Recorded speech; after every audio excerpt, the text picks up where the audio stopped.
Good evening, everybody, and welcome to One World, One Blood Bowl, episode 20. Thrilled to be back after an extended summer break. Those that are expecting it would only be a month or two, that was my original intention. Over the summer, it's very hard to get people together. But then I also caught COVID for the third time this year, and that was quite a while to get rid of that and to feel I had the energy and the verve to put one of these together again. But time waits for no man. I've had literally three, maybe four people asking if I was going to do any more. So I decided I would, and with the launch of the World Cup rule set for Alicante in 23, I'm sure lots of Blood Bowlers have turned their mind to who are they going with, are they going, do they fancy going, is the rule set good, and what are they going to build and take in it? I know I've certainly been talking to people about it, and tonight I've got three fantastic people on the show who are people I would want to talk to it about. So I'm going to do that live. I hope chat will join in and ask us any questions they wish to. And I hope, yeah, we probably won't come up with definitive answers, but I hope we can get you thinking and talking about the World Cup too, because it's going to be a huge event in the Blood Bowl calendar. And I think it's going to be loads of fun. It's the first time I'm ever planning to go. And on my Discord, I am collecting, as I do for things like the UKTC, the names of people who want to go but are perhaps unaffiliated, not in a league or a club. Um, the Ronins of this world, people that want to play Blood Bowl there, but really don't know who they would go in a squad with. There are other people like Squad Chaos would always offer a seat to anybody that wants to go, but certainly I am taking names and trying to put some squads together and see if we can get some people of that nature out there. If that interests you, feel free to find my Discord and come and have a chat. But this evening, I have three fantastic guests for you on One World, One Blood Bowl. Talking about the World Cup and about Blood Bowl, so the name feels fairly fitting. We have from Team Ireland and, of course, from commentating fame, we have Caolan, who I believe is directly above me on your screens.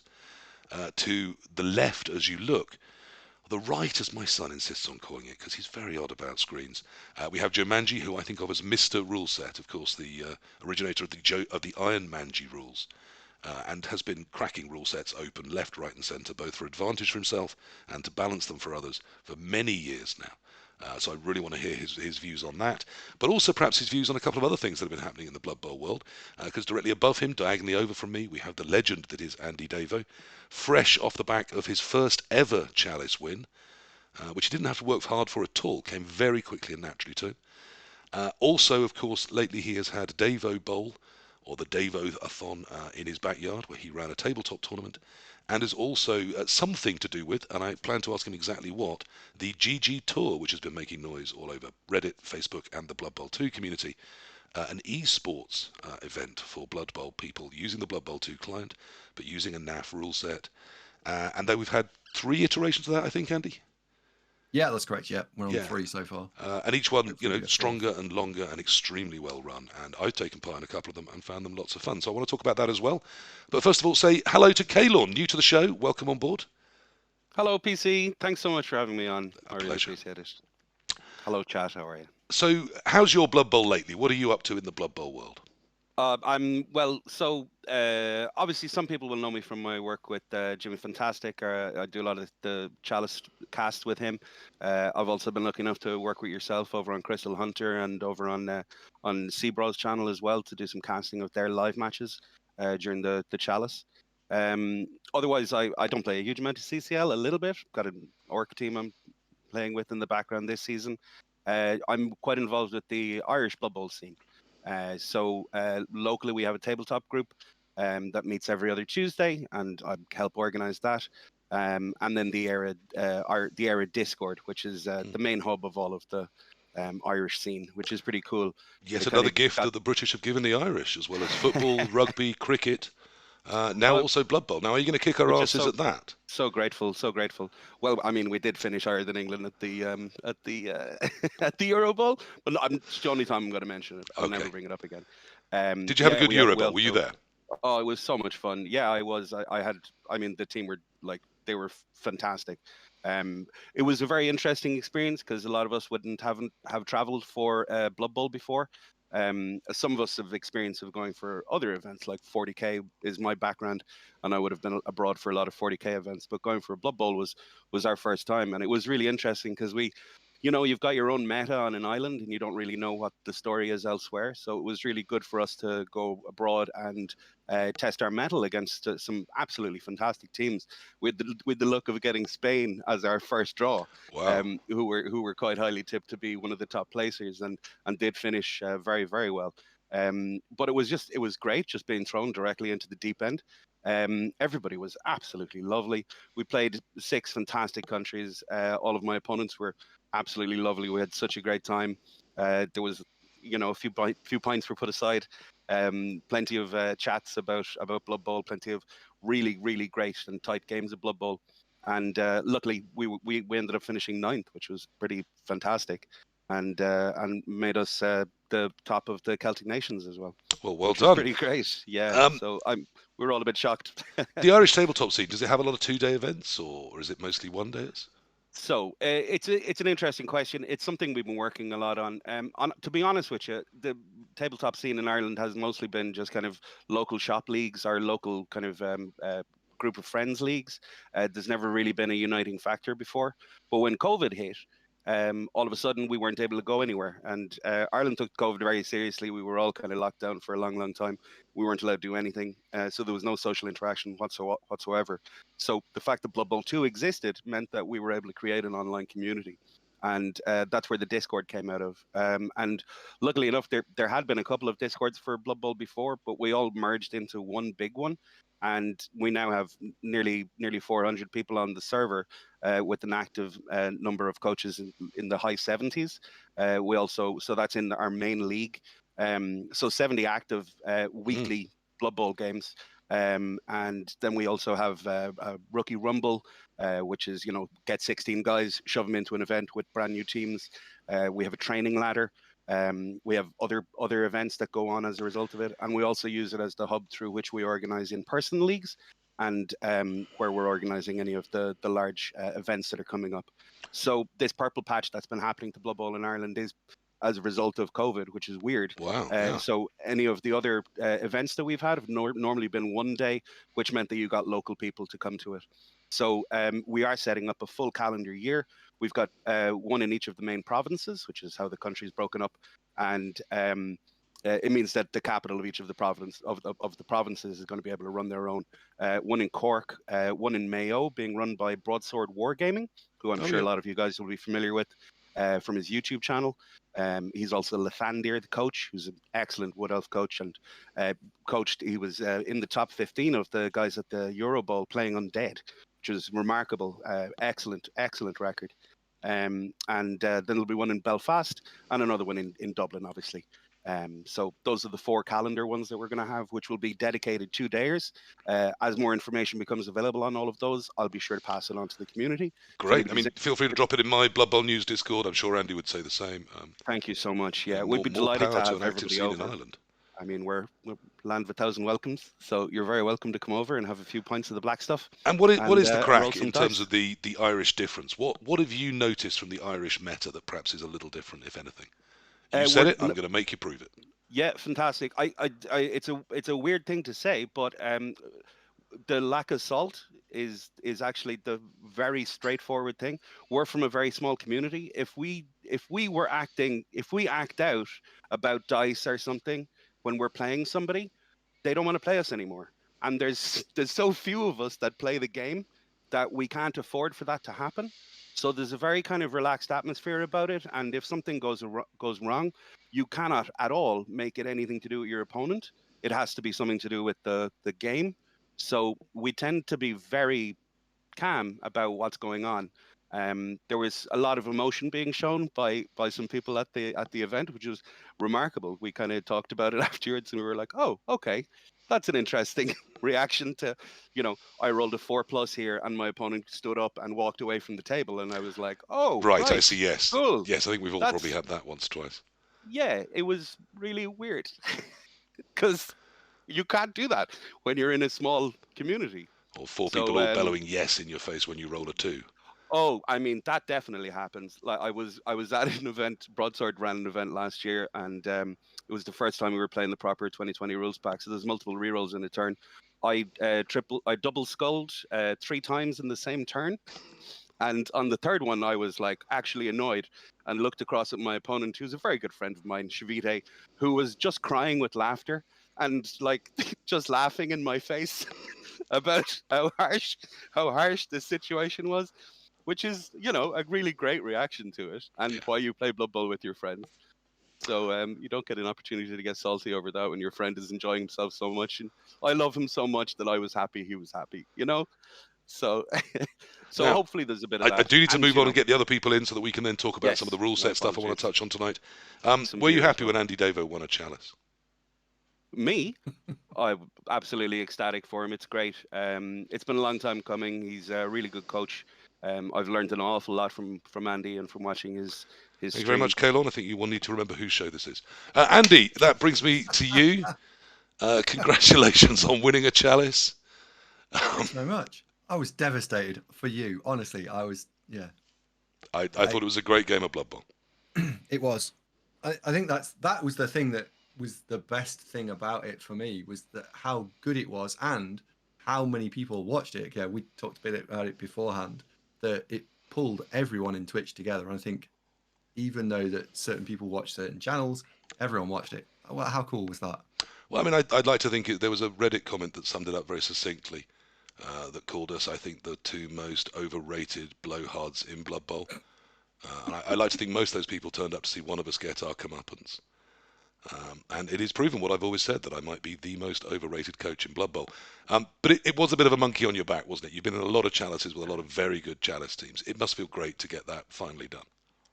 Yeah, I'm absolutely delighted. I think there's my I was trying to work out what would I like to do next, and I think NAF Champs is the one that I would now like. That's my next thing that I would really like to win. But I don't think one just simply turns up to NAF Champs and wins it. You need a lot of luck as well. There is a lot of brilliant coaches who haven't won NAF. Yes, well. it's slightly galling to me that because of various factors, I managed to get a 6-0-0 at NAF and didn't see any sight of winning it still, which is something to be considered, isn't it? Just how, not just about winning perhaps all of your games to get anywhere near it, but then how you win them. And who you've played, because strength of schedule becomes so key in that larger field. And It's interesting. I maths mean, is I hard felt as there was a well. bit of a monkey off my back when I won interestingly, my second tabletop NAF title. I quite like the fact that I can now say I've won tabletop titles. That S turns out to have slightly mattered to me. I'd like to win a chalice, I'm not going to lie. I was upset not to, but, it's Blood Bowl, but these things happen. You've been running lots of tournaments. Is that the new direction? Are you going to be the Barry Hearn of Blood Bowl, an impresario? So actually, thank you very much for asking that, because I was trying to work out where do I go next and what am I trying to do? And there are a bunch of people throughout the community that try and spread the word of Blood Bowl and try and get it out there. And I guess that's what I would like to do. Was I think back to when I started playing and I looked at NAF and that was being held at Warhammer World. A small selection of people said, "Hey, you should come and see this," and I was hooked. And so now, maybe as someone who's been around the block a lot of times, and I've made some content on YouTube and whatnot, how do I get other people to go and play that who were playing maybe 40k before or were playing in the Warhammer sphere? I would like to be playing Blood Bowl in 5 years' time. That only happens if people are around to play against me. So let's try and do that. I mean, I'm very passionate about bringing new people in. We did the episode about training kids and about how we can get people inveigled into this way of life. Just before the stream went live, we were chatting a little bit, and one of the things I said that I thought was quite interesting. I'm on a list. I forget which tournament it was, but there's about 100 people signed up, and they've ordered them by their NAF number. Now, I actually didn't join the tabletop community until about 5 years ago, only a couple of years before the COVID lockdown.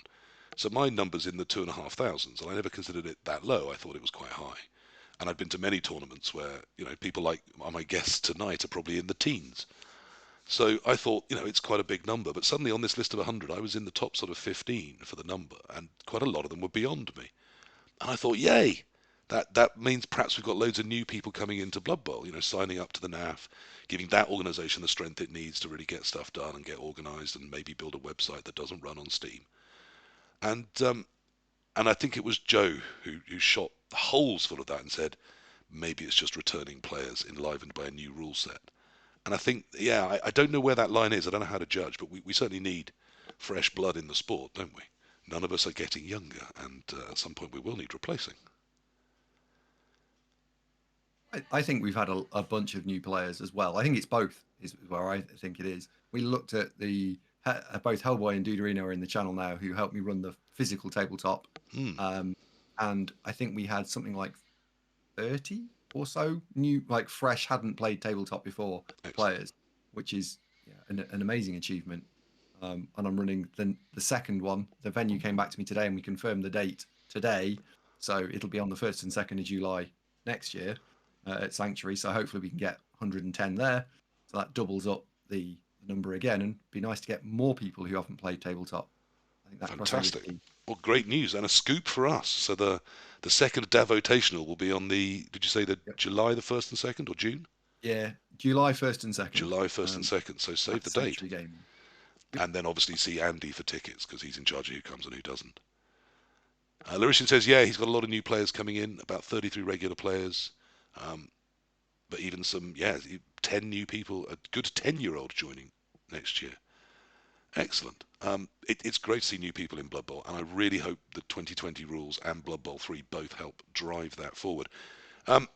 So you enjoyed the Davitational, and what's the GGTour about? I mean, I see your name all over it. Is that your brand? Is it yet another army war in the Davo multimedia takeover of Blood Bowl? Yeah, something like that. Or maybe they just messaged me out of the blue and said, "Hey, would you like to do this?" And yeah, that's definitely true. So I looked at what happened with Blitzpit and thought it was a really good concept. For those of you not sure, Blitzpit was 1-minute turns set in Blood Bowl 2, and there was a cash prize, and I really liked that concept. And for the last 6 months beforehand, I'd been thinking, I wonder if we can do online tabletop as 2-minute turns or maybe 3-minute turns, and take that same cash prize concept and put it into NAF style rule set and play around with it there.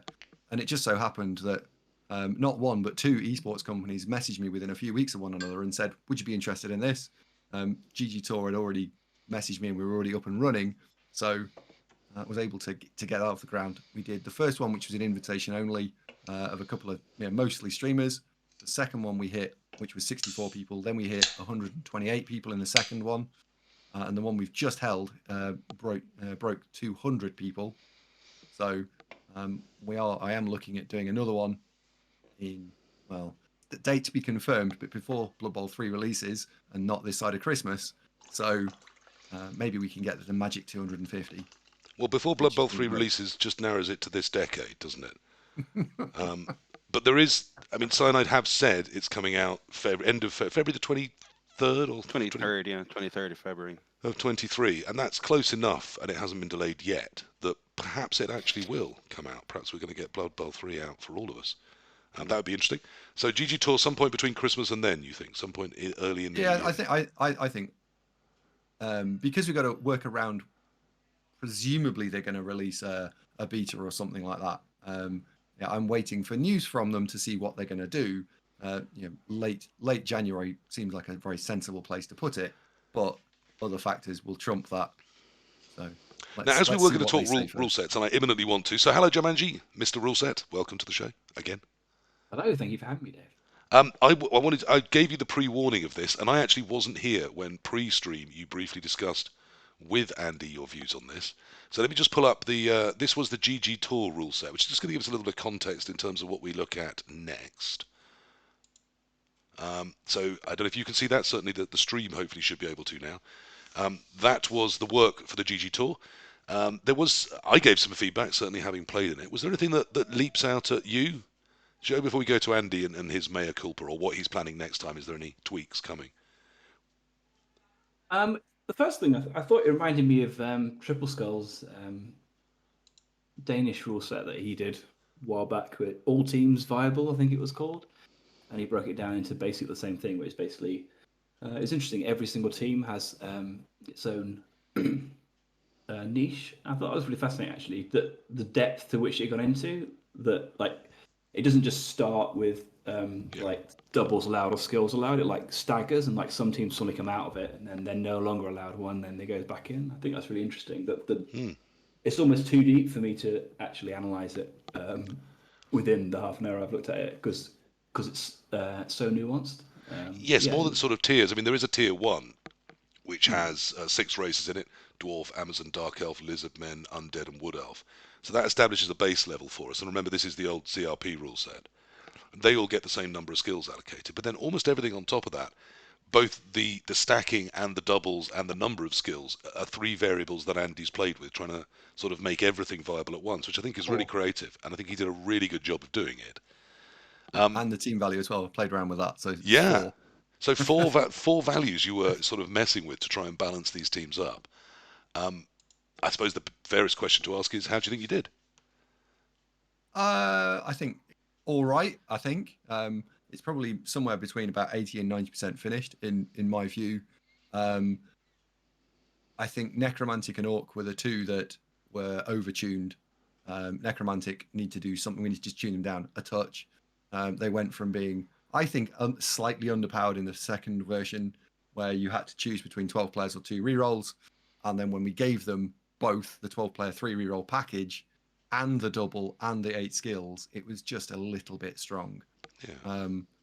And when you're looking for any form of edge because you're trying to play and win money, it's not a shock that they were very, very popular. At the other end of the spectrum, I think Chaos are still a little bit underpowered. But what scares me is, how do you make Chaos as good as Dark Elves? You probably have to give them kill skills. And I really don't want it to be a high rolly, like a final decided on a Minotaur with Clawpalm running around destroying things. That doesn't seem fun in my mind.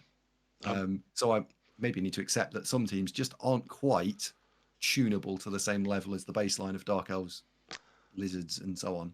Where were the dwarves, Andy?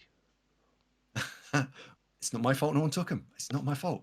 It quite certainly is. Yeah, I mean, you gave us a rule set yeah. where no one thought, "Oh, I'll take dwarves." That's actually Secretly, really I think you're proud of yourself. That's actually really.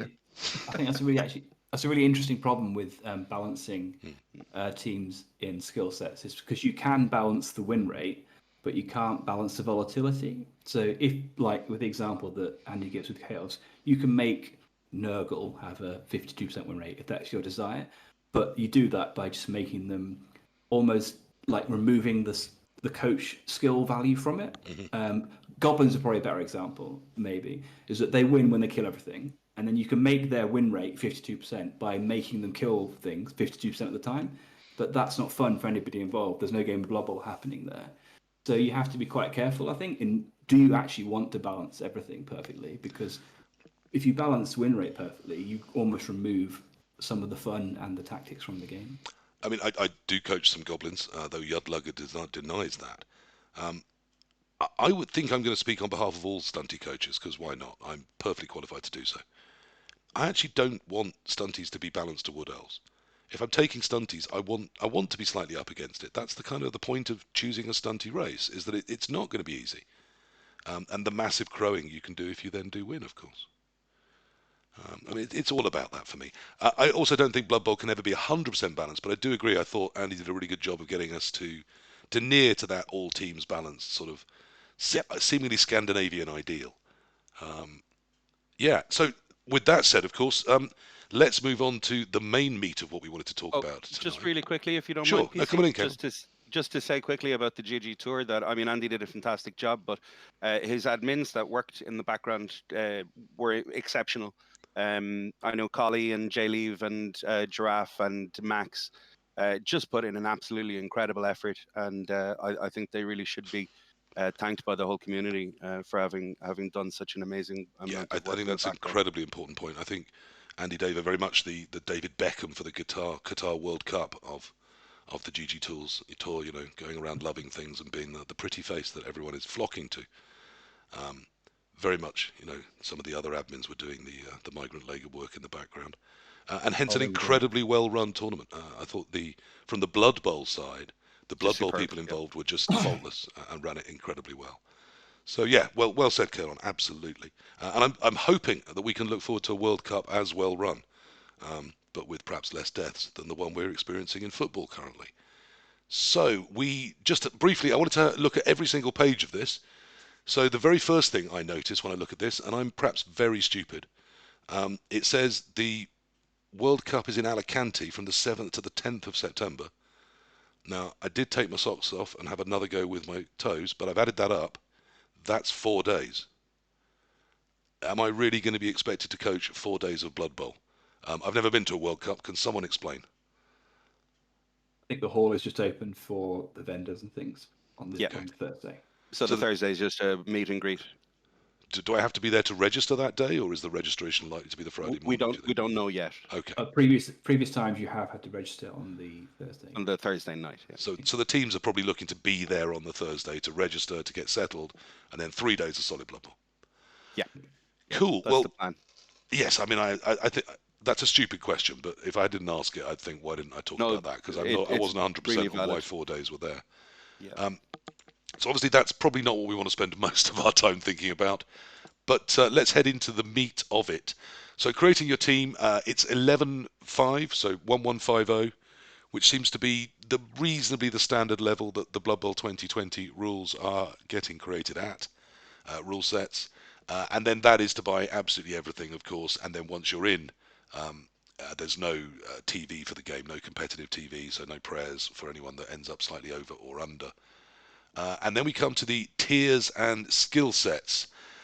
So right in at tier 1 for your 1150, you have the races Chaos Dwarves, Dark Elves, Dwarves, Humans, Lizardmen, Orcs, Undead, and Wood Elves. Now, at the risk of plagiarizing Sesame Street, to me, one of these kids is doing their own thing, one of these kids is not the same. How do we feel about the tier 1? Is there something we think shouldn't be there? Is it the right teams in tier 1? Let's start right at the very beginning. There's no way humans should be there. There's no way humans should be in tier 1. What? Flip it round. Why are humans in tier 1? That's the question. I don't know. Because I don't understand that either. Joe, you any ideas why humans managed to weasel away into tier 1? I think, well, I'm just guessing, but it is a local meta thing. I mean, maybe the Spanish value them quite highly.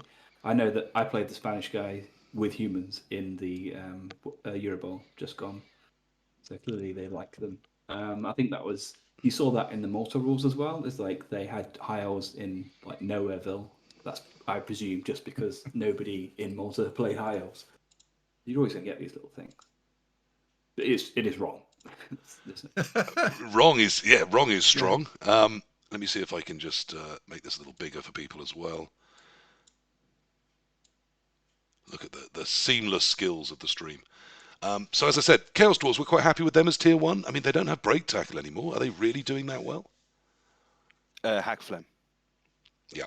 He's not going to be viable there. That's the thing. Well, that's the exact issue, right? So Hack Flem is the problem with Chaos Dwarves. You have to put them high because they got access to Hack Flem, because it turns out that nerfing break tackle and then giving Chaos Dwarves a gutter runner is, good.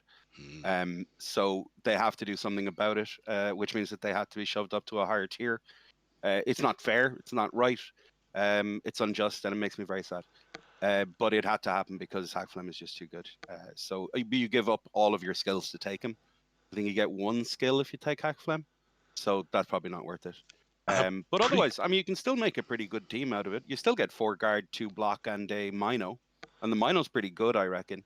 So they're not terrible. They're pretty good. And we'll get to it later. But in a team, I think they're fine. And they can still rock up with a dirty player sneaky git, can't they? Because they do have access to a secondary if they're prepared to trade 2 skills for it. Yeah, and if you look at the teams in tier 2, I don't think they're better than High Elves. I mean, they're potentially better than Norse and Amazons to be seen, Slan, Underworld. So you're not going, this is a disgrace. They're probably at the end of tier 1, but it's not the end of the world. And I'm pretty sure we've got no controversy over Dark Elves, Lizard Men, and Undead being up in tier 1. Any takers for a controversy there? None at all. And of course, we can add in Dwarves and Orcs. I think Orcs with the new big uns, I think we accept they're slightly stronger than they were, maybe. They're huge. And the 1150 gives them options to buy some cool stuff, and they have the right amount of skills to get on everybody. I think tier 1 is correct. And Dwarves, whilst I will resist all talk of them being overpowered, probably do belong in tier 1. I will accept that. Tier 0. They don't have the win rates, Andy. It's just prejudice. It's just because you don't find them fun, and neither does anyone else. And to me, that's the real issue. It's not their overpoweredness. It's that do people actually enjoy games with and against them. But I think on top of the humans, who is the one I meant in terms of, should these teams really all be together in the same gang? And I do take the point that perhaps they don't belong in tier 2 either. Perhaps they are.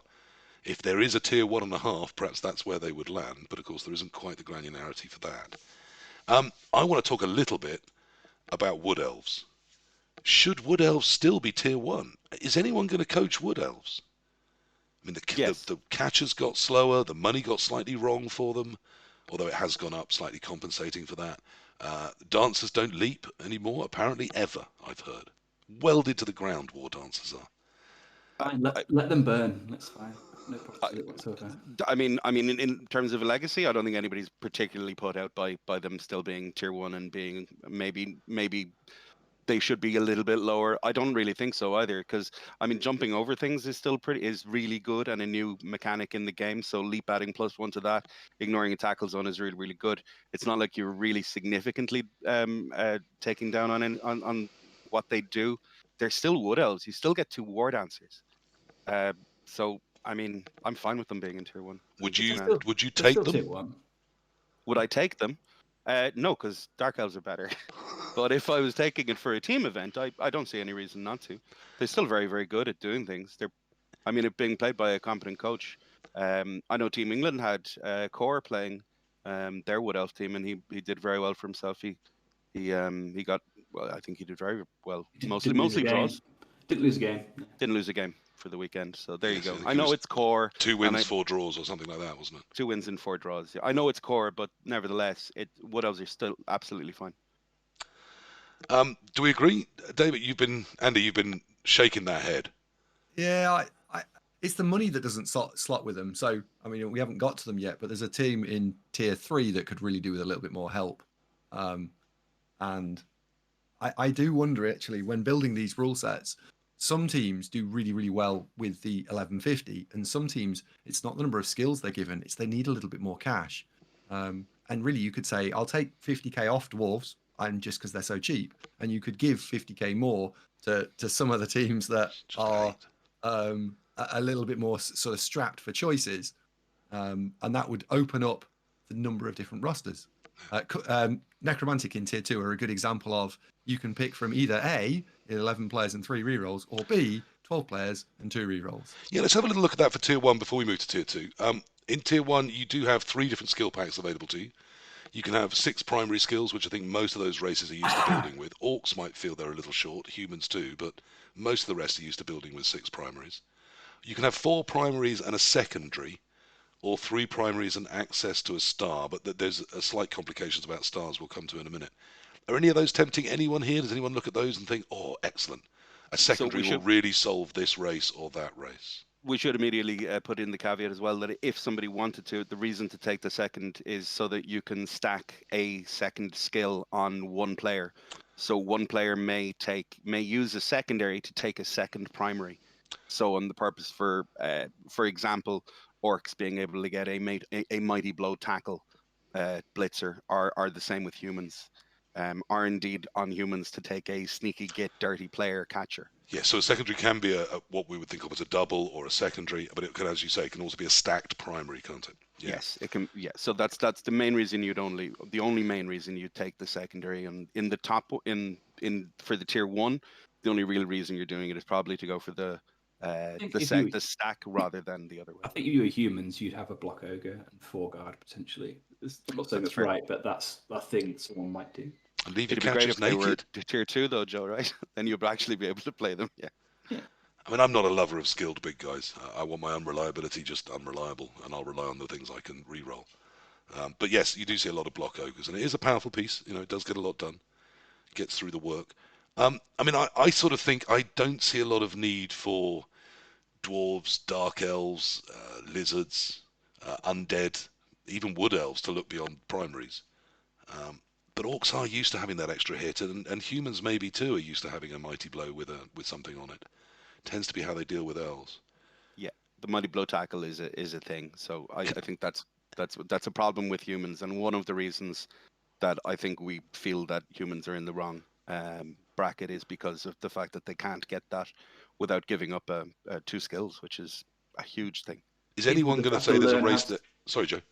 People just have to learn how to play positionally, won't they, rather than just killing all the men.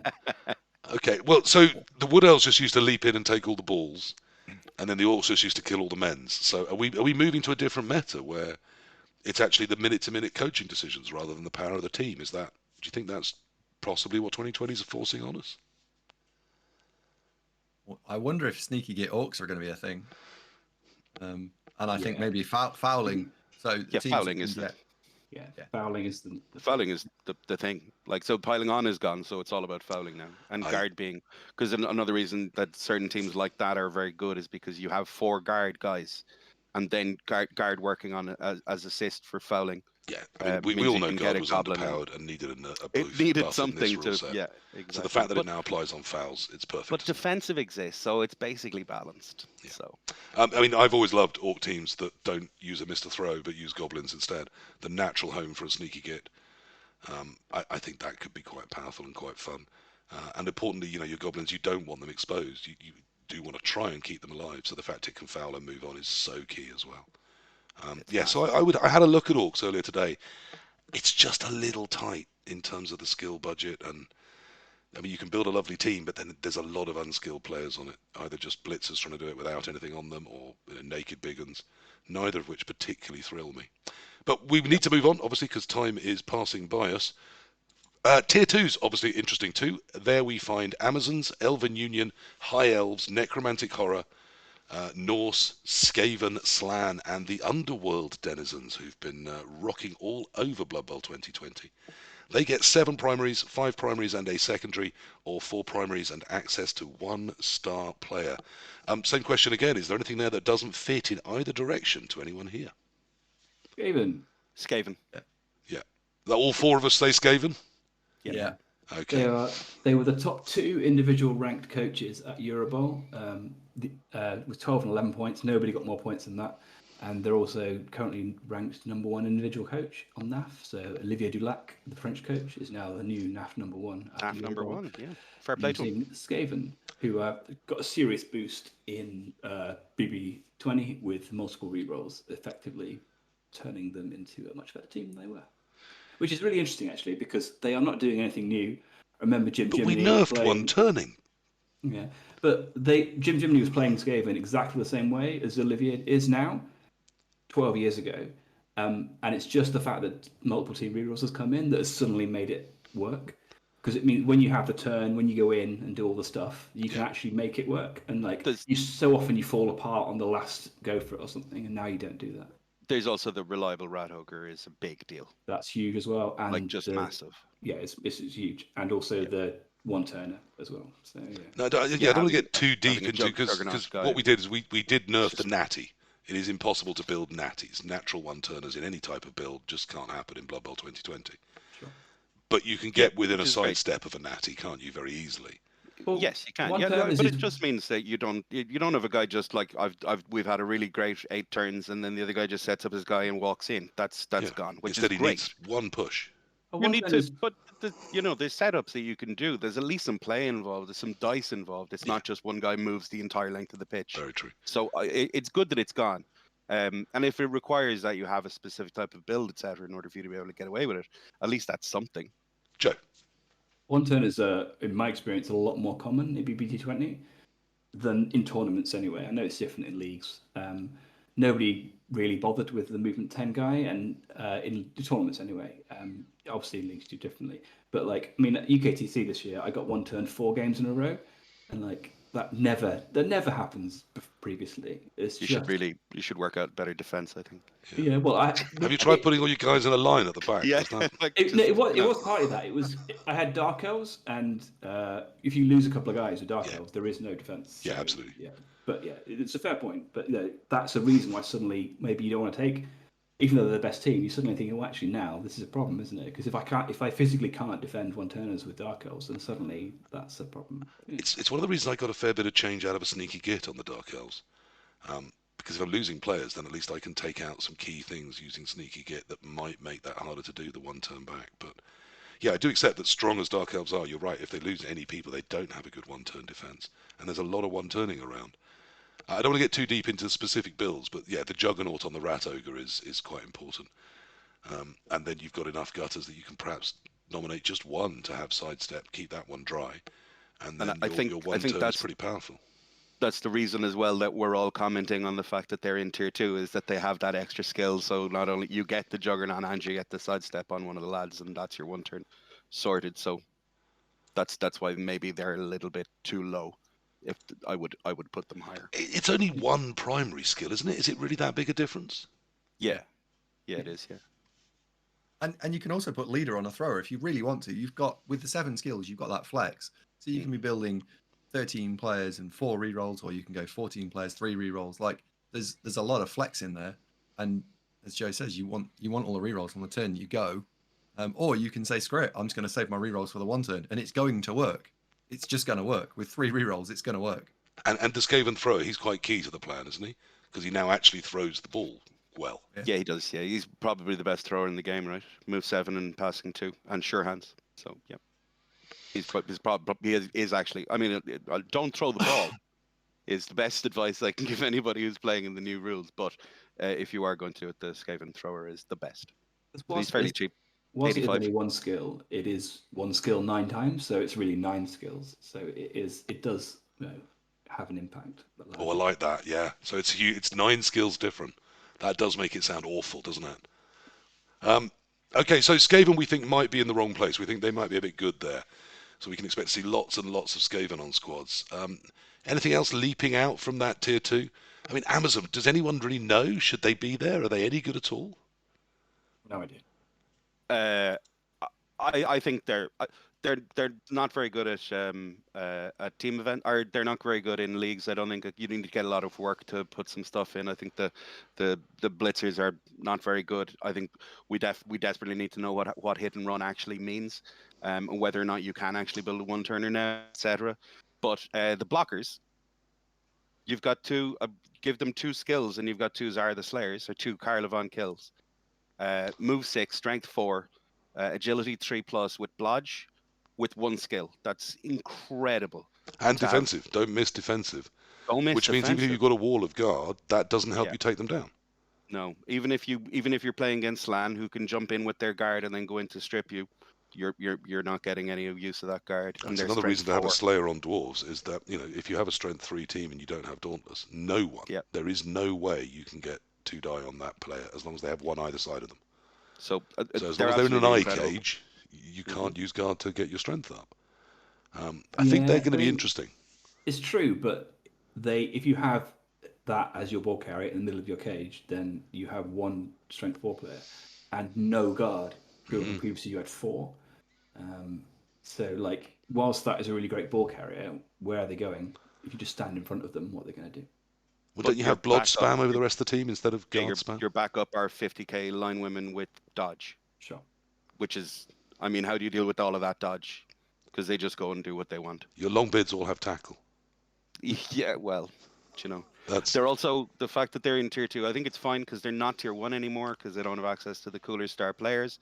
But they get access to pretty good star players, including Carla herself. You can get 3 Carlas and a blitzer with block and a line woman with wrestle, or you can take Morg, and just give up the skills and still have 2 Carlas. Yeah, I think that's where they'll be really good in normal tournaments, just as a star player vehicle. But I think in the World Cup, that's slightly reduced, obviously, majorly reduced. Well, I was just about to ask that. So looking at that tier, is there somewhere there you can see squeezing a star in behind something? Is it the Amazons? They do have incredibly cheap line women, not many positionals you want to buy. I reckon they might be viable. I've not worked Amazons out, but the 4 primaries in a star player, they've been given all the old star players. So maybe there's something in there that works. What's the dwarf that hands out a skill every turn? Oh, Grombrindal. Yeah. I prefer him in. I think in the same bracket. I think he fits in Norse really well. So probably a little bit better. The Danish who won Euroball had an Amazon team with Grombrindal in, and they paid the tax for that. And so that was when the Amazons were tier 1. So in this case, they get that roster with 1 extra skill. Wow. So I think he is very powerful. He comes with Mighty Blow himself, so he could do a really good job on any team. And every turn, if you are in the middle of a hitting war, he can give Mighty Blow to someone next to him, so you can have 2 Mighty Blow that turn. But then the next turn, he can give a different skill that might be of use for you to help get away, like a break tackle. I just think he could break be really, tackle really, on a dodge base is incredible, giving really somebody useful. Sure feet as well. And on Amazon team, of course, dropping that 1 in 9 to a 1 in 36, making that key move so much more reliable for you. You can do it prone as well. Yeah, and you can take that skill if you start next to him, or if he moves next to you. So you can make Yep. it your last piece as long as Grombrindal is next to them. At any point in the turn, they can activate and take that skill off him. Which, And he's great as well because, like you yeah, said, he's got Mighty Blow and Guard and Stand Firm.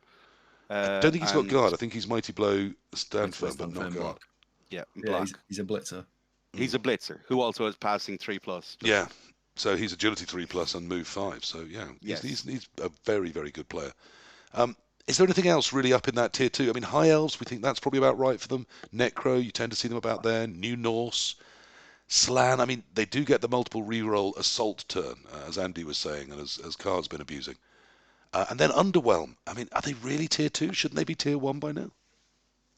I think 2 is fine. I think I don't think this is. You still have to pay the tax for the star player if you are going to take them, but I don't think they need them. I think you can build perfectly fine without.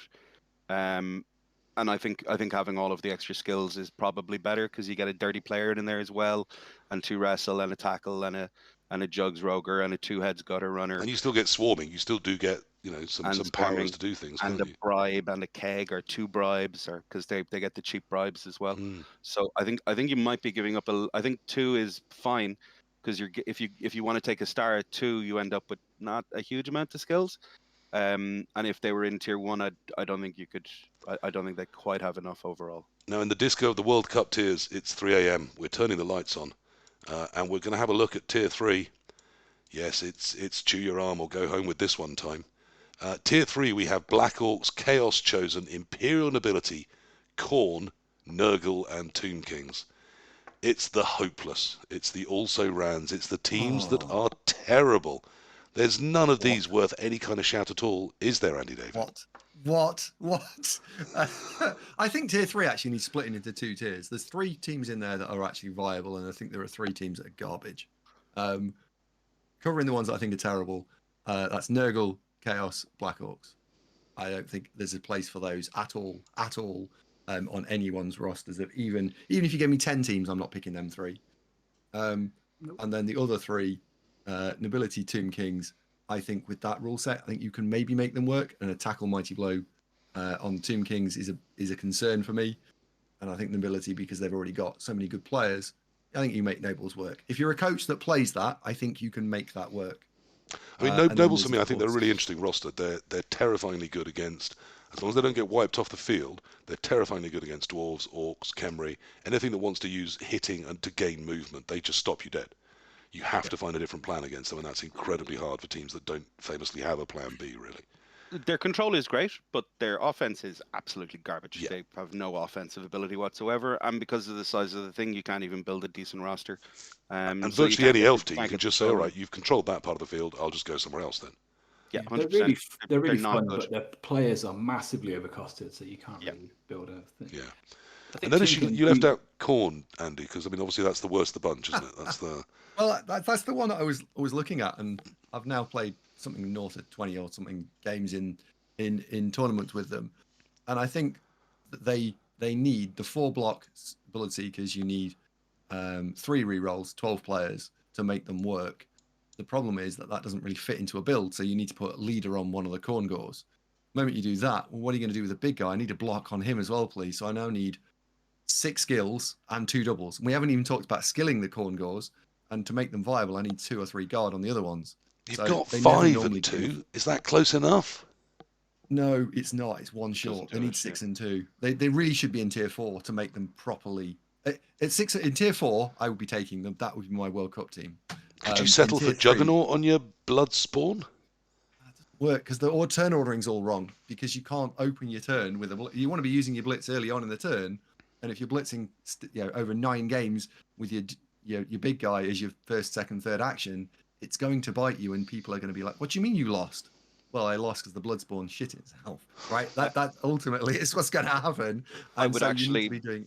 I would say later that in the fight. the very fact that Andy just said if they were in tier 4, I would definitely take them is why I think they're correctly tiered. I think they're fine. So we need to tear them just to the point where Andy says no. That's what we're saying. Well, you need to put them in a place where they're a tough choice to take, but they're still getting enough stuff to do things. If a think you have to- self-confessed frenzy addict cannot bring himself to take the all-frenzy team, we've That's tiered the them thing right. as well. I mean, they're so much fun, but they take a lot of time to play, and then they require you to be very, very good at chaining and surfing, which Andy is, and they're very much exactly the type of team that suits them.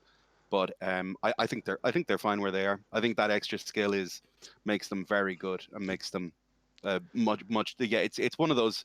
It's the same as the necromantic flip or the Skaven's flip, where if they get that one extra skill, they become a little bit better than the tier they're in. I mean, they're my pick So actually in a long-lived league. I think they are buildable as the killiest team in Blood Bowl right now. I concur. I think they can outkill Nurgle and Chaos. I mean, it all depends if there's a season, if there's a redraft. If Blood Bowl 3 arrives with none of those things, which we believe it might, Then Khorne I all think day. if Khorne ever comes out on Blood Bowl 3, I think they'll be top of the killers. Yep. We'll see AndyDavo with some terrifying teams that everyone wants to just avoid like the plague.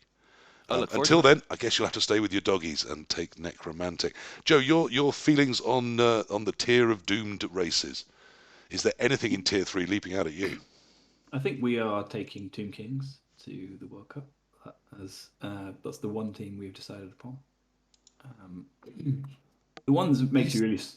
Sorry, go on. Are you going to stack? Because you're going to use the secondary for the stack, or It's not me who's taking it, so I'm not sure, but I think probably. So a tackle mighty blow Blitzra probably for elf control. Yeah, I would think so. Those Nurgle are the are one the I feel- rosters that Tomb Kings tend to suffer against, isn't it? Yeah, Nurgle, Well- the team I feel bad for because they're just. I wouldn't take them in tier 4, and No. they're up there in tier 3. It's like it's just a real sad time if you're a yeah. Nurgle fan. Is They're there worse than anything? ogres. Yeah, is there Yeah. anything going for Nurgle in Blood Bowl 2020? They're the worst team in the game. They're the worst team in the They game. are the worst worst than team in the game. Stunties. Yeah. Yeah. Just They're pointless. worse than any. They're worse than ogres, who are the worst of the stunties. But stunties are kind of good. At least you're coaching something fun that you can crow about if you win. Well, no, I mean snotlings are good. And if you crow about You winning can with play Nurgle, ogres and still get rid no of the one's ogres, impressed. and you've got a pretty good team, to be honest with you. Okay, so moving rapidly on, there is this tier 4. Now, these are the ones who, there was a show on Channel 4 in the UK called The Undateables. This is the Blood Bowl equivalent, isn't it? These are the never loved, no one. There'll be people taking these because they want to have coached all 28 teams, but surely that is the only reason. I give you Chaos Renegades, Old World Alliance, and Vampires. If you do want to take them, first of all, ask everyone else in your team and they'll talk you out of it. But you'll get 8 primaries and a secondary, or 6 primaries and 2 secondaries, or 6 primaries and access to a star. Are these the star caddy teams? Is that the only reason we've still actually got them? Or is it just for memes and to laugh at people that coach them?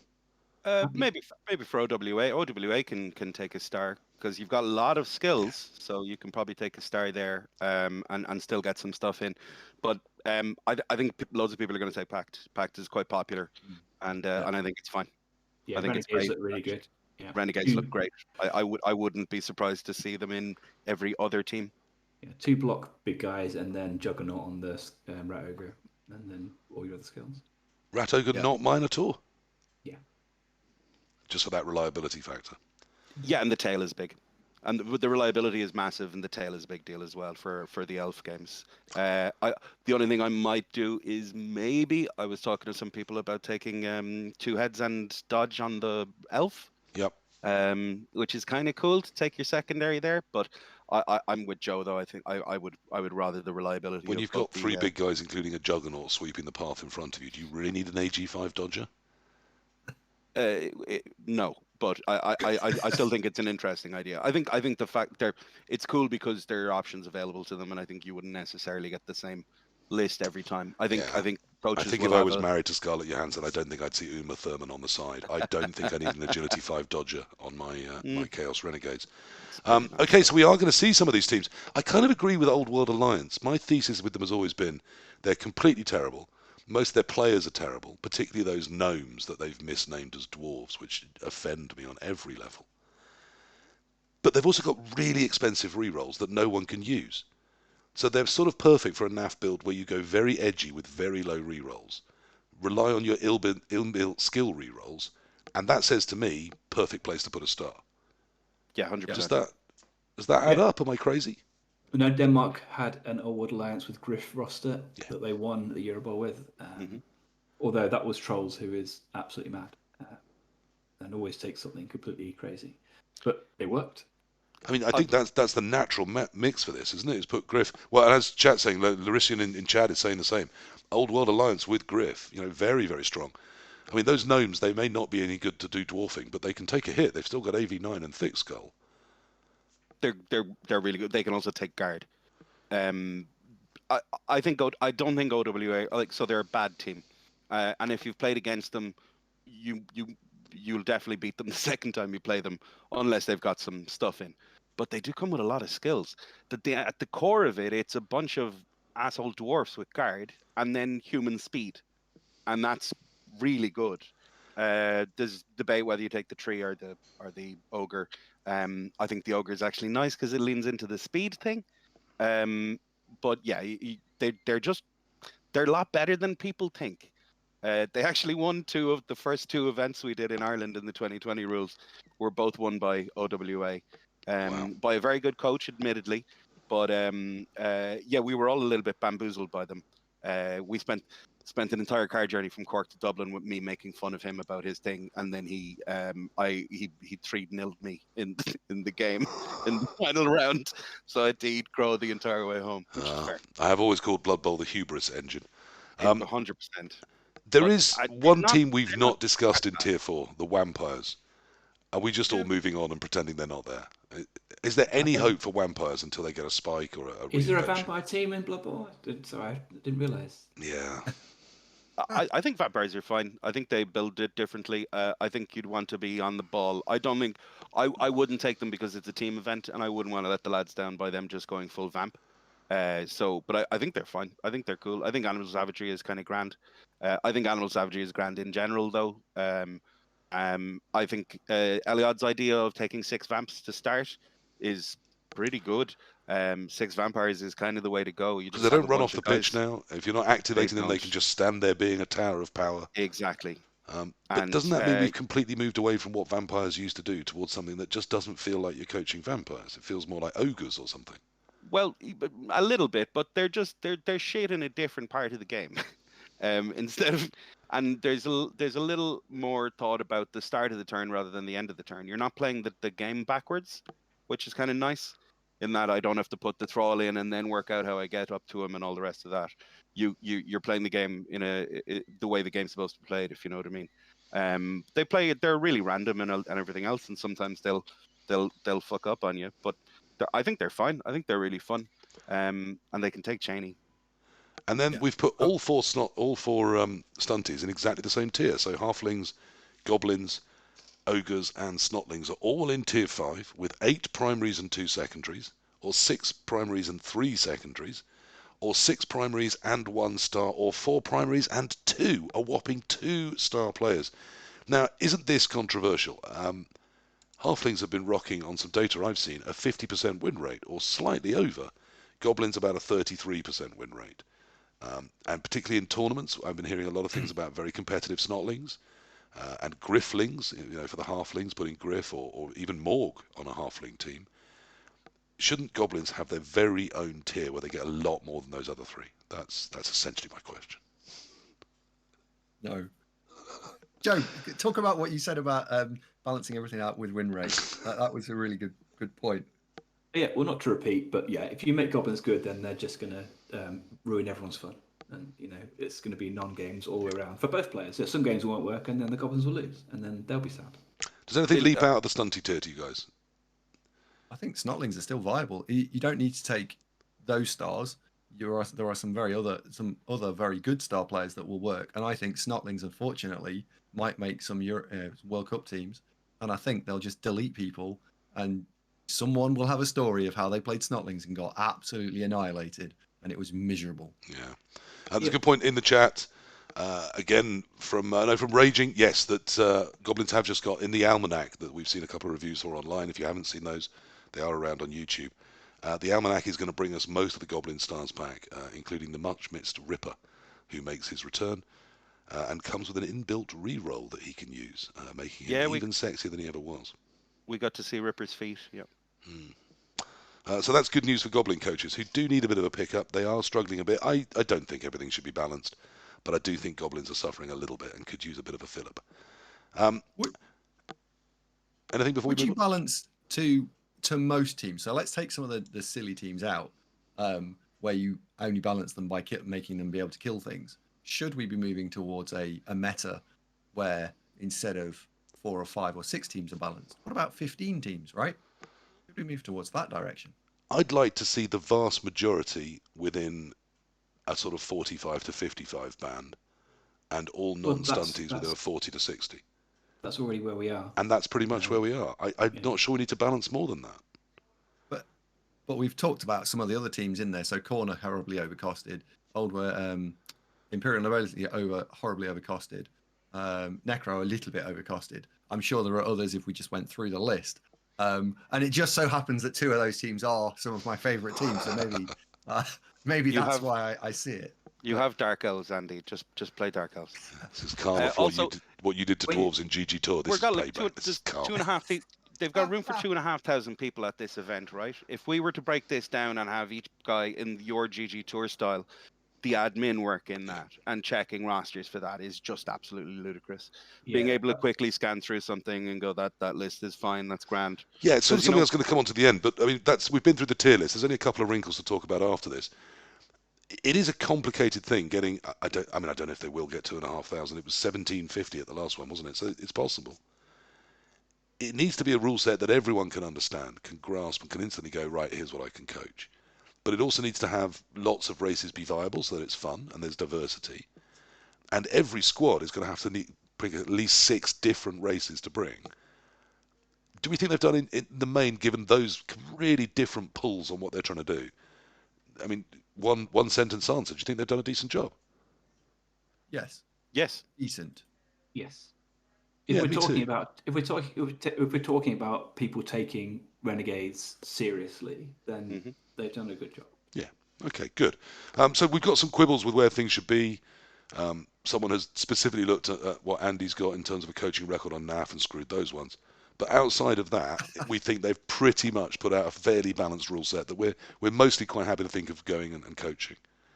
Well, we haven't we do have to add the caveats at the end by going through the star tax and also the other big thing, which is why we shouldn't really be spending much time worrying about goblins because they're not going to be taken anyway because of the sneaky gish and bribe. Yeah, so let's move on to first of all, just briefly, the allowed inducements page. So let me just pull that up for anyone that is watching this, but I'll also talk it through because, of course, this is also still a podcast. So you can have a Halfling Master Chef, 100k for Halflings, of course, 300 for everyone else. Up to 6 assistant coaches for 10k. They got half as good in Blood Bowl 2020. Cheerleaders for 10k. They got half as good, but also give you prayers rather than rerolls. Bloodwiser kegs at 50k. Up to 3 bribes, 100k for everyone. 50k, of course, for the bribery and corruption teams, of which there are now 4, I think it is. Wandering Apothecaries at 100k. Morgue Assistant at 100k. Plague Doctors at 100k. Writers Rookies, of course, a very key one to have on that list, are available at 100k. Is there anything that we think is interesting there in terms of the inducements? You don't often see Wandering Apothecaries, allowing people to both roster one and hire another. Do you think that's a thing? Anyone going to care? I think it's been allowed in loads of tournaments, just no one takes it. No one takes it. The keg is interesting. The keg comes up in a couple of builds because you've got 50k left over. Undead specifically. It's actually not a bad. That's interesting. I was my mind was going to, for example, Snotlings with a lot of very low AV players that are going to end up in the KO box. Bringing them back on a 3 sounds good to me. But Underworld, because you want your rats back. Joe, anything else leaping out at you? Is he right about the kegs? Yeah, I think I saw undead roster with kegs, and I thought it looked quite nice. I might try that. I think it's important to. The most important part of this is the line where it says you're not allowed to take bribes if you have sneaky. Yeah, let's move on to that one. Andy, are you in agreement? Anything you want to talk about before we hit that key moment? Well, I'm delighted that you can't take sneaky git death rollers. That can just fucker off. So star players, you can have star players. There can only be 1 per squad. So if one in your squad takes Griff, no one else can build with him.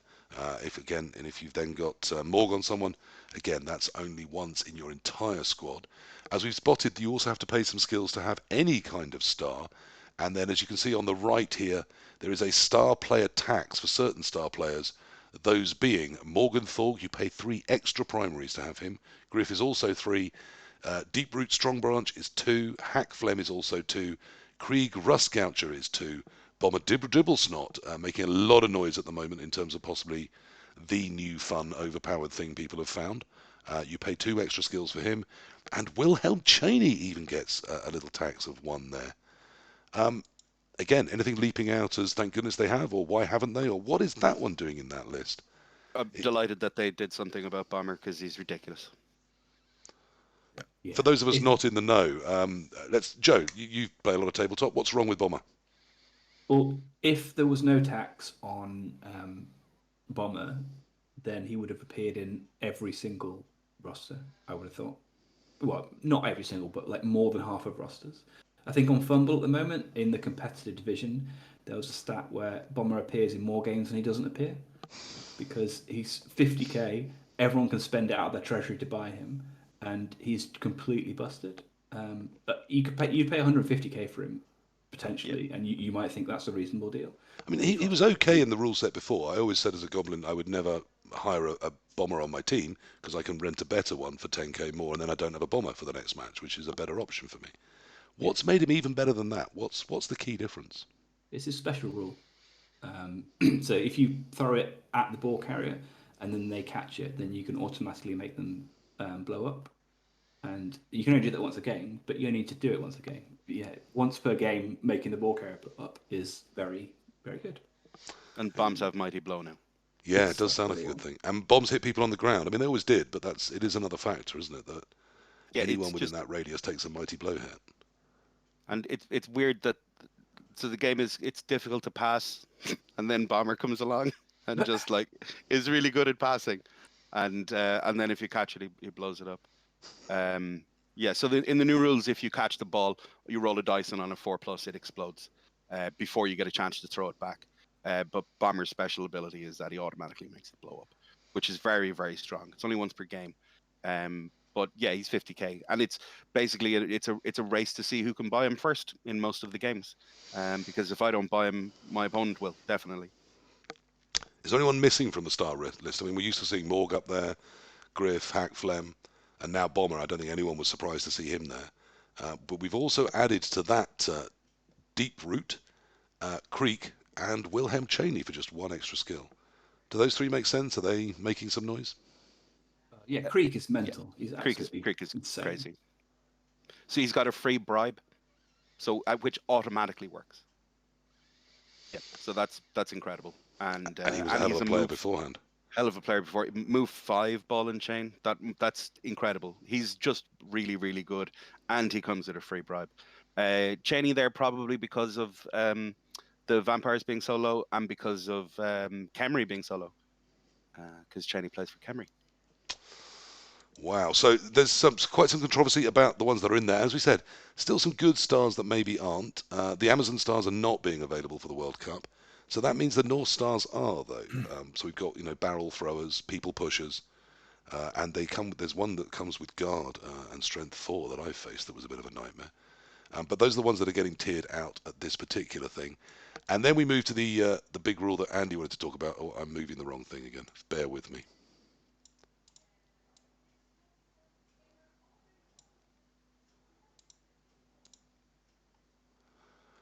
So we've got the scoring. Oh, have I missed it? Yes.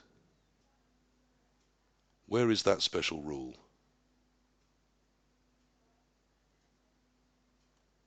It's under inducements. What allowed inducements, and where it says it's there. It's in bribes, isn't it? Yeah, where it says allowed inducements. Allowed inducement bribes. And yes. It's the sentence after. Yeah, so there we are. It's the subsection of bribes. So under bribery and corruption teams, they get 50k, but then no bribes are allowed if your team has 1 or more players with sneaky git. Surely the whole point of sneaky git is to put it on a bribery and corruption team, and then to hire yourself some bribes so that you can foul aplenty.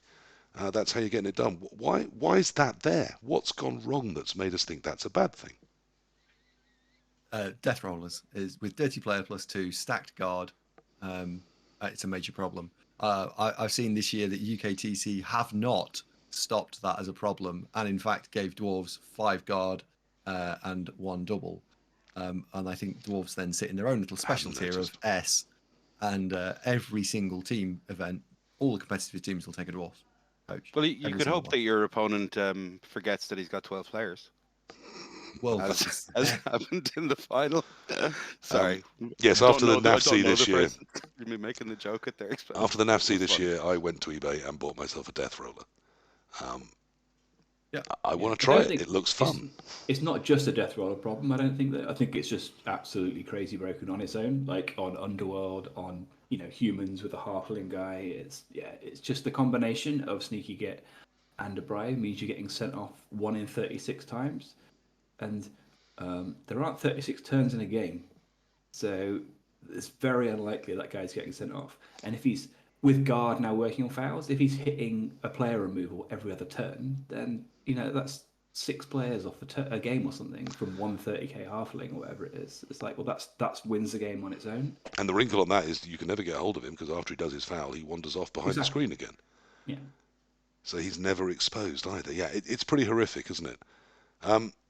It is, yeah. Are Well, we it's just saying it's that so all rule sets now need to nerf these options? The death roller with sneaky git having bribes available, sneaky gits in general having bribes available, or we're just going to see who fouls each other out first? Is that where the meta's headed?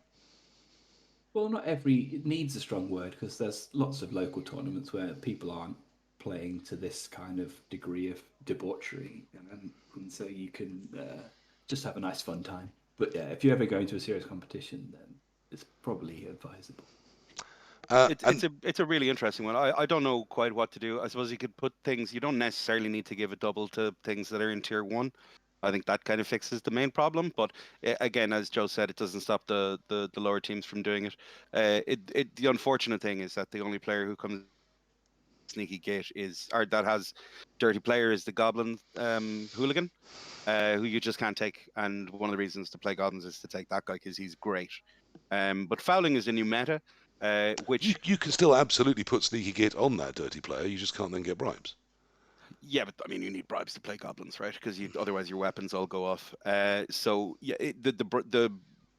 there's no piling on, and the way to remove players is to foul them, which is a big conversation that the Twitch community is going to have before we start playing Blood Bowl 3, because at the moment there's a lot of people who do not like fouling. Well, you're gonna have to get used to it I always thought if because we that's renamed it to Ground Blitz, yeah, 100%. there'd perhaps be less resistance to it. I just think it's been explained poorly to people. Like, it's a perfectly valid way of getting rid of another piece that's on the thing. You don't apologize for blocking. I'm But not a if you, lover of role play. I mean, I play the game as a game. I don't sit in a goblin costume pretending to be a goblin as I play. Just from nowhere, just a thought. But I do think it's a slight failure of role play to say, that this is not okay when it's an in-game action. It's not like you yourself are committing a foul in the real world. You're playing a game where one of the things the team in that game can do is to foul someone. Well, it's not a failure of morality. It's a failure of game design. I think. Okay. Yeah, there's no shade on people if they effectively use a kink in the game design, but it's poorly designed because it's way too powerful. Like, people turn up to play a game Blood Bowl to pretend that they're going to have like a strategic battle between 2 coaches, and that doesn't happen when Sneaky gets involved. I mean, before it's that it's so swinging is the problem, right? Yeah. That's the main reason that fouling is an issue, is because it's so swingy. Because it's either like I get sent off or your guy is dead now, and he was your favorite player. So my that favourite player. I know, but that's the swingy part of it, which is a little bit frustrating. But I think anybody who plays tabletop is aware of the fact that that's what Piling On did for a long time. So one of the reasons we're all kind of happy to see Piling On gone is because that full reroll on armor and injury was ludicrously powerful. And I don't think people, because they played the video version of the game, don't really realize how big a deal that is. But it's incredible, and I'm delighted that it's gone. One of the interesting things for me about that is just prior to the lockdown, my friend Mark Froeck from the Fumble podcast ran the Light and Dark tournament, his first tournament, and the lovely AndyDavo came along.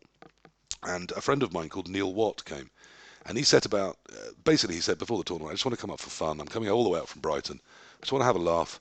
I'm just going to build a roster and see if I can win the most fouling competition.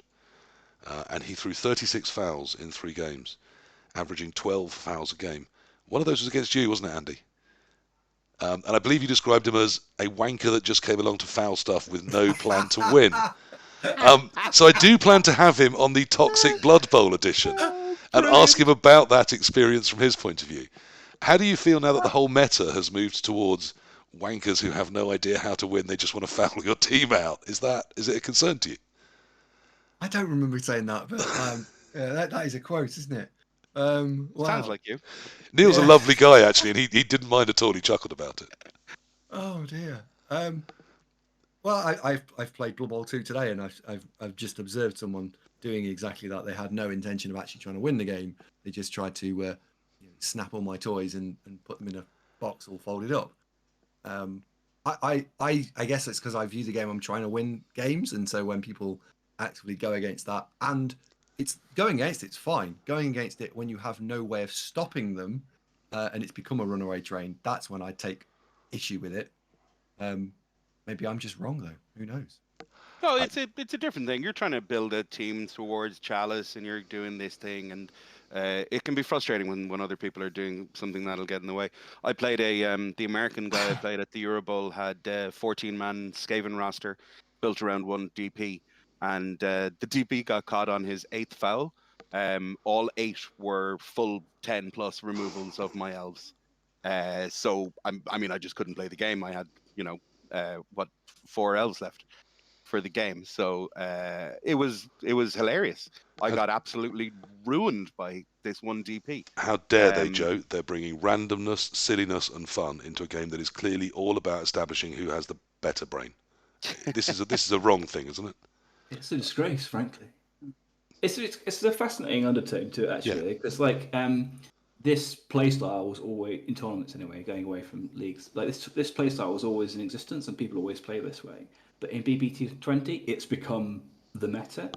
I think it's fascinating to watch people. Like, you hear a lot of people saying, "Oh, I'm finally being proved right," because they've been playing a certain way for the last 10 years, and now suddenly they're winning, without actually twigging onto the fact that there has been an underlying change to the game, and it's not that you were right before and now you are continuing to. It's people have sort of stumbled into what is the correct way of playing, and for other people to catch up and to realise that and go, people like me to go, actually now I need to start taking sneaky kill all the time. So what perhaps used to be an edge example of people that said, I don't feel I can be competitive perhaps in coaching other ways, but I can take this roster, foul things out, and that's going to give me maybe a 40% chance, and I'll take that.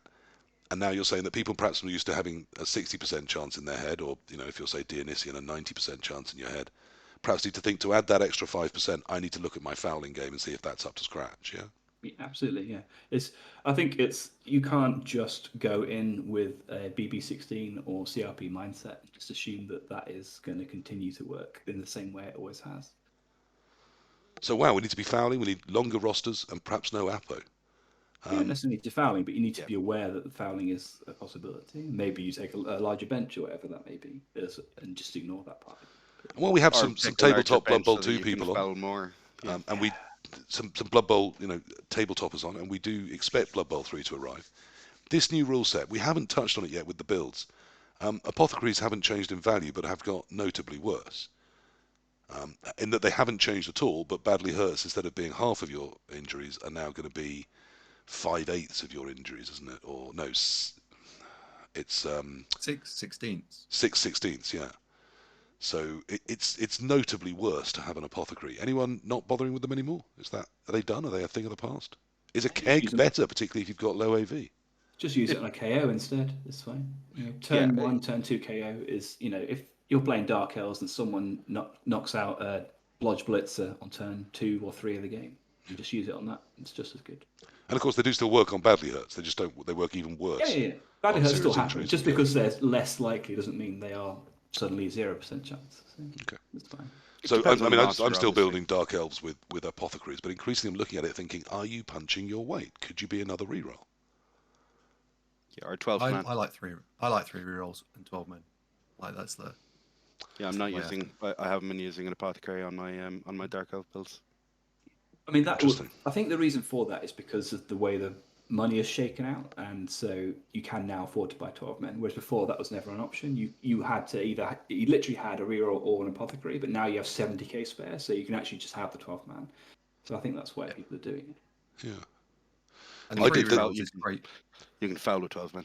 Yeah, there is that you certainly can, and there's an 11-man build though that comes with 3 rerolls and apothecary, and you can still put leader on a runner if you want. So you can have 4 apothecaries in an apo. Suddenly, I find Dark Elves have 3 or 4 viable rosters, all of them incredibly strong. Yeah, Reasonably strong. the guy Simon ACP, a wonderful French coach who came top of the European individual rankings. He has 2 assassins on his Dark Elf roster. What is this magic? He is a mad genius. But yeah. And I have to say, we touched on Olivier Delac. I mean, and Sam Delac as well. The brothers are both incredibly talented Blood Bowlers. So, I mean, anyone up at the top of those NAF rankings or at the top of one of these really big competitions tends to be. But these are some of the very, very best the world has to offer. Okay, I think we're more or less through the rule book. Before we just have a brief general discussion at the end, there is some stuff on how we create and score squads. There was one thing that leapt out at me. I've already sort of given away what I think it is.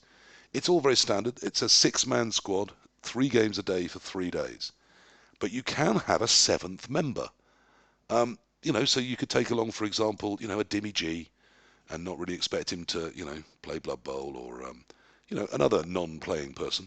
Or, really excitingly, you can have a 7th coach, and that coach can take part. And instead of having to pick, because it used to be that you had to pick a person per day, didn't you? You had to pick 6 people to do day 1, 6 to do day 2. You can now swap them per game. Now, how the logistics of that are going to work, the last World Cup, of course, famously extremely well and tightly organised. But is that going to tempt people? Is that going to make it easier to go in a squad if suddenly someone has a crappy day 1 on game 1 and says, I need a break, can we sub John in? I mean, I think it's a great change, isn't it? Yeah, I think it's cool. Yeah, I'm really excited for it. the way it'll work, we already know how it'll work, is that the results will be entered in an app like they are at the NAF Championship, but they're known with this year, and the captains will just select the next round's 6 players when they enter the results. Cool. So it can be that granular. You can just say, how's everyone feeling? Are we doing the same 6? And John sat in the corner going, but I've got my slan. Well, we actually went to a team tournament in Spain this year that already had that. So it was a 4-man tournament, but we had 5 players in our team, and we got to swap out each round. And then it worked perfectly. And they are going to be able to ferry you beers, aren't they? They're just not going to be allowed to coach you during the game. Yeah. Well, how they're going to police that, I don't know. Like, you go to these foreign tournaments and someone's speaking, in Portuguese or something. You've got no idea what they're saying to each other. So. Or again, Dimmy G's English. That would be a secret weapon. Yep. I can't see anyone that speaks English as a foreign language understanding a word of that. Are we going to be illegal to send messages like, I think I'm winning, rather than those red and yellow card signalling systems? Surely the 7th man can just go along to the captain and say, I think we're winning on 5 and 6, drawing on 1 and 2, 3 and 4 unsettled. That's an important part of a team tournament. There's no reason why you shouldn't be able to do that. So no coaching, but fine. that level of communication we think the 7th person can definitely do. Oh, for sure. Nobody should ever interfere with a game, but telling somebody that they need to push for a win or a hold for a draw, I think is perfectly valid. Yeah. In fact, I think if you want to be at top end, you need to be doing that. Right. You need to pass that information along. And you might want a little bit of granularity about what your percentage win chance or draw chance is, so that someone can then make an informed decision away from the table and come back to you and go, hey, you need to crack on here. Could there be a case for a non-playing captain? Yeah, Yes. if somebody wants to be that designated beer getter for the weekend, that would be most helpful. But I think most people will take advantage of it, or people won't. I think it's a nice idea. In the group of people that I'm looking at bringing, one of the lads wants to bring his young fella who hasn't got a huge amount of experience, but wouldn't mind jumping in for a game or 2 over the course of the weekend. If we can coax him into it, that's brilliant. I think that's really, really good. So he gets to come and see what the environment is like, and there's not any pressure on them to play, but if they want to play, there's a game there for them. Very healthy for a bunch of middle-aged men to take a youngster away to a foreign country and force them to do something they're not very comfortable with. I've got no problem with any of that. Agreed. Yeah. Joe, you're used to people trying to break things. You make rule sets that you hope people cannot break. Can I break this? Can I have a look at who I think I'm going to be drawn against and say, actually, this time we leave the rats out. They've got builds that will do my rats in. So this time we're going with the bash, or this time we're going with the agility focus. Is it gameable, or is it just a good thing? Well, it's not gameable until maybe the very end of the tournament. So because you have to submit before you know who you're playing, Okay. you've got no chance of doing it until it gets to the 9th round. And maybe in the 9th round you can predict with a very high degree of certainty who you're playing, and then maybe at that point you go, well, I don't know, they haven't got any dwarves, so I'll put the Amazons in or something. So if you're up at the top, you'd know it's going to be the Norwegians. Yeah. Perhaps if you're in the bottom third, you're thinking probably Team England. Well, we'll be lucky to get. It's my one. It's my one. Yeah. I don't think there will You know- be any teams at the top with 7 coaches anymore. Yeah. I mean, we're struggling to find a 6th. We have found one now, but yeah, it's all the teams are locked up on 6 because everyone wants to play at that end. You think? Because I mean, I've already had people say, "Well, I'd come, but I don't want to do all 3 days." Well, they're not top end players, so they do. So there's also, I wouldn't necessarily be averse to a bit of meta involved in getting the teams together. I don't think it's necessarily all that bad a thing. I think it's on the 40k scene. There's a whole bidding process that goes on between the rounds as to who plays what. Rather than being Swiss pairing, it's like, well, you have the option of playing either my Rats or my Bretonians, and they go, cool. Well, my Corn will take your Bretonians, and it's like, great. Well, the Rats are up, and they get to play one of the 2 teams that you put up. So there's a really interesting meta before the game, which I think is really interesting. But I'm aware of the fact that a lot of people don't want to, and it can maybe cause some headaches for people. I mean, perhaps in a administration. 40-person tournament of 10 teams, there's space for that. 10 teams of 4, I could see that level of granularity. But with 2,000 people, we can't. It needs to be simpler, doesn't it? Well, so not really. The 40k events are 8-man teams, and there's normally 30 teams of 8, so it's not small. Wow. Okay. Yeah. I mean, I'd have thought you could just decide based on who's bought how many 100 dice. The person with the most hundreds of dice. That's right. Gets to pick. Yeah. As that seems to be largely what 40k is. Look, we play Blood Bowl. We don't get to make fun of other people's games. They have to carry a wardrobe, and they need hundreds of dice. Even if they're fucking terrible. I can hold my Blood Bowl pieces in 2 hands. Show me a 40k that can do that. Lads, traveling for Blood Bowl events and not having to carry around 3 Games Workshop cases was absolutely incredible. I got through customs like that because it was in a lunchbox container. I couldn't believe it. Now, Raging's just said that he would definitely want to play all 3 games, all 9 games if he's going there across the 3 days. So 3 games a day for 3 days. I mean, Raging, I happen to know, has a partner. If you take your partner, might they not say, do you know what? I only want you to play a couple of games and then we're going to spend some time together. No, absolutely not. But in this, isn't it accounting for people who maybe have had a little bit too much to drink? So, yeah, in 2,000 people, there's going to be people who get sick. In fact, having some form of redundancy seems like a really good idea. Really good idea. I do agree with Joe about, well, all the good players are going to want to play. Like, can you imagine? Let's take core. Yeah, you're going to leave a purple girl or a core out? I suspect not. But if you've got a team which is 6, maybe 7 players of a very same level, then taking a 7th person, as long as you can afford the flights and you can agree that you'll all miss maybe 1 game, that seems like a really good idea to guarantee you've got 6 people. I mean, I can see Gagster tapping Joemanji on the shoulder and saying, I'm sorry, today's been pretty poor, we're bringing Thomas W in. I mean, I can just see someone that... I'm just picking random names, Joe, because the day is coming. Don't worry. I can feel Time's deathly hand on my shoulder. That kid is going to kill us all one day. I tell you, he is. He is the future of Blood Bowl. And I'm terrified that there's not going to be anyone at his level by the time he hits 18. Okay, so we think the top teams are still going to go with 6, but perhaps the more fun teams, the people that know Liam's going to be drunk and missing for at least a day, are going to take a 7th person, just to give us that quality. One of the things that's interesting in the rules, it also says if, for example, you have got 6 and one of them doesn't play day 2, that you can borrow someone else's substitute. But again, I'd imagine that not for a top team thing. You'd expect them to get their 6 out every day.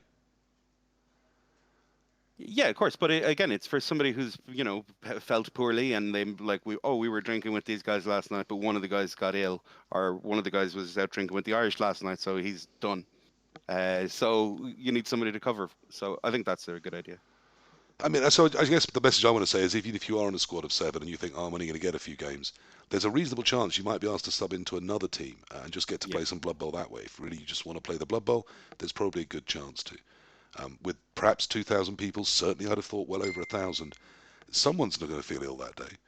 Someone's going to need to spend more time with the toilet than is healthy for playing a game of Blood Bowl, and someone's going to get drunk or go missing, or just fall out massively and decide they want to spend the day looking at art galleries. So you probably will get to sub in and watch a game. None of those are specific examples, of course. Okay, I want to wrap this up. We've been here ages, so thank you very much for your time. I do say I'll try and get it done in 90 minutes, and that is the 90 minutes. So we're at the back end of the window I try and allow. Final thoughts. Are we going? Are we excited? And are there any problems they need to solve in this World Cup rule set? That not only will it be the World Cup, but I think we all probably realise it's going to dominate the tournament calendar for the next year, isn't it? Until we get there. Lots of tournaments like to say, "Hey, come and practice your World Cup build." It gets the numbers through the door. The rule set is the least important part of this tournament. Okay. As we saw from the Dortmund World Cup, the logistics are the thing that actually matters. And you know, when that falls apart, no one gives a shit how many skills Skaven are getting. So as long as they've got the software up to date and the hole is heated and whatever, then I think we'll be fine. We'll manage. Excellent. Cooled, please. It's in Alicante in September. I could do with it being cooled. Yeah, and some water on site. And you're definitely going, Caolan? You've got that organised? Oh, 100%, yeah. Andy, you've got the permission slip? Yeah, I'm going. Yep, absolutely. Well, it'll be my first one. I'm really looking forward to being there. I hope lots of people in the chat are too. Yes, a lot of tourneys are going to use this. We're going to see this rule set around a lot. What really interests me, what I'm really happy about, I thought we faced a future where stars were just going to be banned in the competitive tournament scene. And I think here, I'm still worried, and we'll have to see how it goes. They may have found a way to still let Games Workshop sell us its stars, and people like using the stars, and they like painting them, they like owning them, and yet not for them to just utterly dominate every single build at the World Cup. If they have found that magic spot between having some stars around and them not completely dominating, then I will doff my hat and say this is an incredibly successful rule set, no matter what other problems there are with it. I was quite excited when I saw it come out. I didn't really like the Malta rule set particularly. A couple of little problems with it. I didn't like the way it was organised, and originally you had to sign up for a specific hotel and stuff. People are already talking about, I'm going for 2 weeks, this is going to be the back end of it, or I'm going with my partner for a week. That freedom to go somewhere that fun, to coach in your way, to be able to build just about anything you want, and yet it's still to look fairly balanced. We live in glorious times. Anyone else got a lovely final thought? I should mention, this is not, obviously, there's lots of people talking about the World Cup rule set. I did promise I would say, Jimmy Fantastic has partnered up with Rick Reckless and done a very nice YouTube video. I will be linking that if you're listening to this on Spotify in the description. If you're watching it on YouTube, it'll be linked in the About section. If you're watching the VOD back on Twitch, I will also link it there. If anyone's got a link and wants to drop it in the chat now, for the live watchers, do feel free. They've gone through in a very different way. They've looked specifically at some of the teams and the builds you could do within them. I think that's quite fun, quite interesting too. Come along to the World Cup. It's the Blood Bowl big party. I'm going to go for my very first time. So I'm going to be nervous as a small kitten and looking for friendly faces. If you have no one to go with, my Discord is putting together a list of Ronin, of unattached warriors who wish to go and represent themselves, but are not attached to a master or a league or any other kind of format. I know Squad Chaos is doing the same sort of thing. I can definitely put you in touch with them. They are lovely people. I've talked about them a lot on this show. Yeah, thank you very much, BB Jock. So if you want to go, there's no barrier. The barriers exist, of course. Getting to Alicante may cost you a fortune. Staying there may cost you a fortune. The amount of alcohol you'll be expected to drink may poison you. Playing Blood Bowl for 3 days may depress you.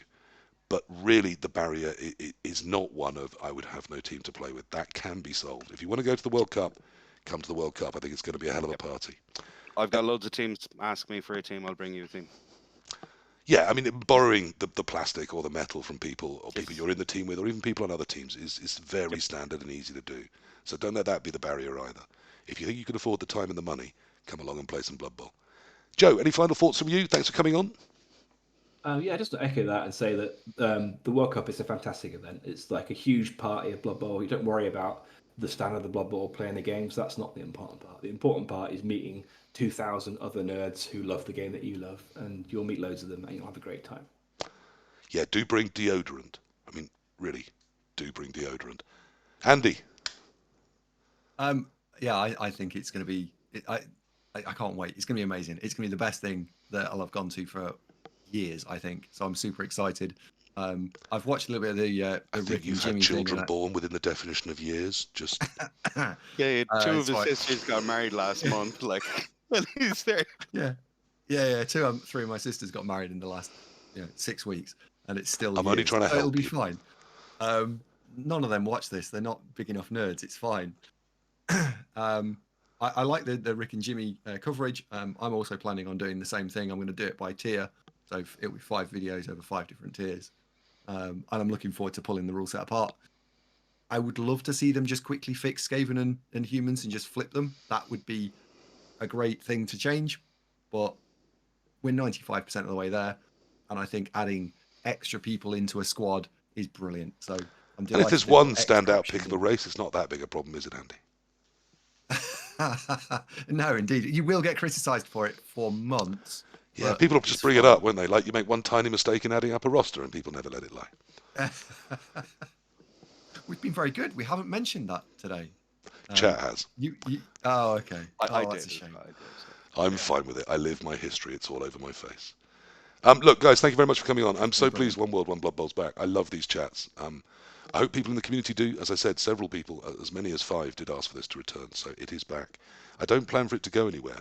We'll see how regularly we can get them done.